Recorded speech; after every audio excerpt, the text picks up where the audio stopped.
In what ways were women affected in the 14th century? By Morgan Ginelli. Life was very troubling for the citizens in Europe during the 1400s because of the Black Death. It startled many people, and they began to wonder how such a thing could occur. Medical and scientific technology was not advanced enough at the time to discover that the plague was spreading so quickly due to the rats. The people wanted answers, and that's where accusation came in. People began to accuse women of being witches.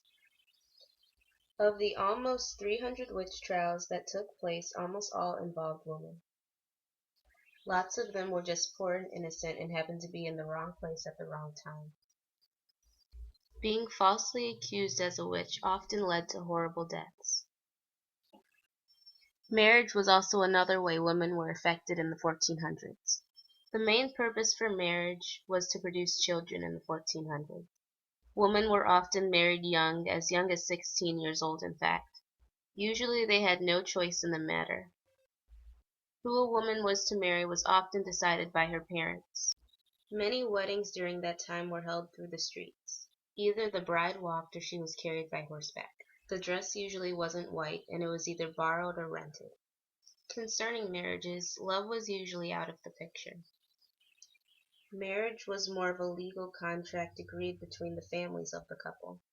Because of this, it is very likely that lots of women weren't happy in their marriages.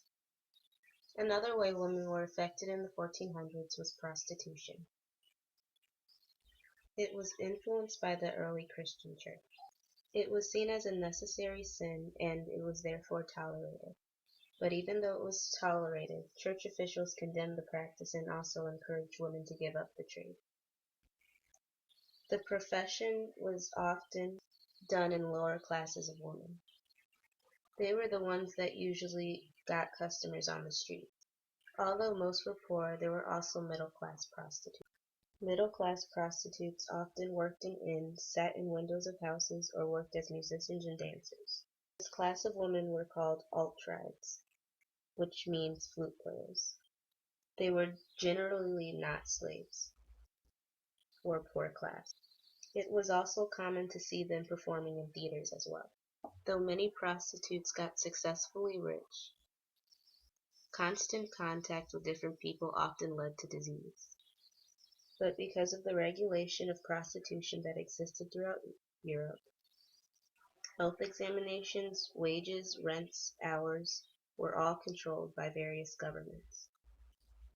In some cases, a certain encounter would lead to love, and the prostitute would marry her customer.